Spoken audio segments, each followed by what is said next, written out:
ప్రశాంత విశాఖ ఈ రోజు గంజాయి మాదక ద్రవ్యాల రాజధానిగా మారుతుందని బీజేపీ ఉత్తర అభ్యర్థి విష్ణుకుమార్ రాజు పేర్కొన్నారు. సీతమ్మ దారిలోని బీజేపీ ఉత్తర నియోజకవర్గ కార్యాలయంలో జరిగిన మీడియా సమావేశంలో ఆయన మాట్లాడారు. రాష్ట్రం 2019 తర్వాత ఇలా తయారైందని వివరించారు. డ్రగ్స్ కంటైనర్ విజయవాడ చిరునామాతో వచ్చింది. 10వ తరగతి విద్యార్థులు కూడా గంజాయి సేవిస్తున్నారు. గంజాయి మత్తులో పోలీసుల మీద కూడా దాడులు జరుగుతున్నాయి. శాంతి భద్రతల పరిరక్షణలో వైసీపీ ప్రభుత్వం పూర్తిగా విఫలమైందని అన్నారు. ఎన్నికల కోడ్ వచ్చిన తర్వాత మాత్రమే డ్రగ్స్ కంటైనర్ బయటపడింది. వైసీపీ దీనికి కులాలకు ఆపాదించడం విడ్డూరం. ఇంకా బీజేపీ మీద బురద జల్లడం అన్యాయం. డ్రగ్స్ కంటైనర్ పురంధేశ్వరి వియ్యంకుడు కంపెనీ అనడం సరికాదు. సిబిఐ సమగ్ర దర్యాప్తు చేయాలని, తద్వారా ఎవరు జైలుకు వెళ్తారు అన్నది తేలుతుంది అని అన్నారు. నిందితులను ఎందుకు కాపాడుతున్నారు?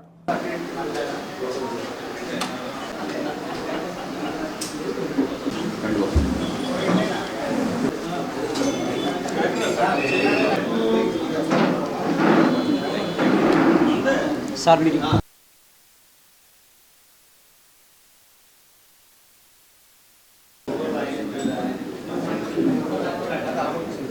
ఎప్పుడు ప్రశాంత నగరంగా పేరు పొందిన విశాఖపట్నము ఈరోజు గంజాయి క్యాపిటల్ కింద, మారక ద్రవ్యాల క్యాపిటల్ కింద మారటము ప్రజలందరూ కూడా ఆశ్చర్యానికి గురవుతున్నారు.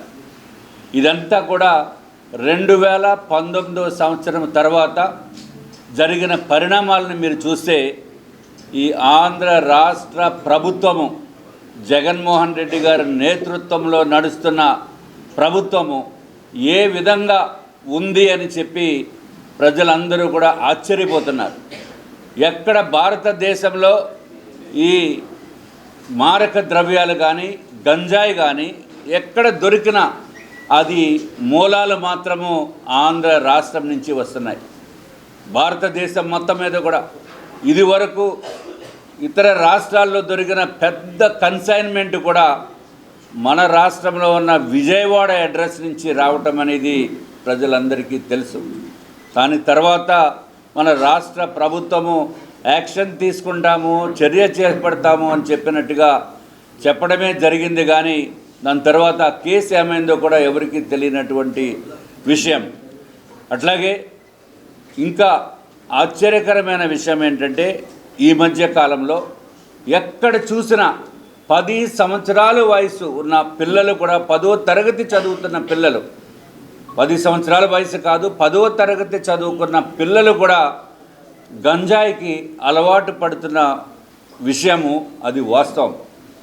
సాయంత్రం అయితే చాలు, ఆటోళ్ళు ఎక్కడైనా పార్కింగ్ చేసి ఉంటే ఆటోల్లో కూర్చుని గంజాయి తాగి, ఆఖరికి పోలీసు వారిని కూడా అక్కడ దగ్గరికి వెళ్తే వాళ్ళని కూడా ఇబ్బందులు పెట్టే పరిస్థితి అన్అఫీషియల్గా మనకు అందరికీ తెలుసు. గంజాయిని కంట్రోల్ చేయటంలో పూర్తిగా విఫలమైంది ఈ రాష్ట్ర ప్రభుత్వం. దాంట్లో ఏమాత్రము ప్రజల బాగోగులు చూసైనా సరే మరి రాష్ట్ర ప్రభుత్వము ఎందుకు ఇంత క్యాజువల్గా తీసుకుంటుందో దానికి అర్థం కావటం లేదు. మొన్న విశాఖపట్నంలో సర్ప్రైజింగ్ ఫ్యాక్ట్, అది ఎలక్షన్ కోడ్ వచ్చిన తర్వాత మలానే బయటపడింది తప్ప లేకపోతే అది బయటపడే పరిస్థితి కాదు. దాన్ని అది సూత్రధారులు ఎవరు అనేది సిబిఐ లేకపోతే ఎన్సిబి తప్పనిసరిగా దర్యాప్తు చేపట్టి నిర్ణయం తీసుకోవాల్సిన అవసరం ఉంది. దీన్ని ఏదో భారతీయ జనతా పార్టీ, మా రాష్ట్ర అధ్యక్షుల వారు కులము, దాంట్లో ఉన్న నిందితులుగా పేర్కొంటున్న కొన్ని పత్రికలు వారు కులము ఒకటే అని చెప్పి దీన్ని కులాలకి ఆపాదించడం అనేది అత్యంత దారుణం. వైఎస్ఆర్సీపీలో కూడా అదే కులము ఉన్న వ్యక్తులు చాలామంది ఉన్నారు. దీనికి అట్లాగే దాంట్లో తిరిగే వ్యక్తులు, నాయకుల దగ్గర కూడా ఎవరైతే ఆ సంస్థలో ఉన్నారో ఆ సంస్థ యజమానులు కూడా వైఎస్ఆర్సీపీ నాయకులతో పాటు తిరిగిన సందర్భాలు కూడా ఉన్నాయి. పేపర్స్లో చూస్తున్నాము, ఇతర ప్రచార మాధ్యాల్లో కూడా చూస్తున్నాము. కాబట్టి దీన్ని కులానికి ఆపాదించి ఏదో బీజేపీ పైన బురద జల్లే కార్యక్రమాన్ని ఇది చాలా చాలా తప్పు. దీనికి మేము తీవ్రంగా ఖండిస్తున్నాము. భారతీయ జనతా పార్టీ అధ్యక్షురాలుగా ఉన్న మా పురంధేశ్వరి గారికి లేకపోతే వారు వియంకుడి గారికి ఏ విధమైన సంబంధం లేదు. ఎప్పుడో పార్ట్నర్గా ఉన్న వ్యక్తి 15 సంవత్సరాల క్రితం పార్ట్నర్గా ఉన్న వ్యక్తి విడిపోయిన తర్వాత ఇప్పుడు జరుగుతున్న దాన్ని మళ్ళీ వాళ్ళపైన ఆపాదించడం అనేది అత్యంత దారుణము. ఇది చీప్ పొలిటికల్ స్ట్రాటజీ కింద మేము భావిస్తున్నాము. దీన్ని తీవ్రంగా ఖండిస్తున్నాం.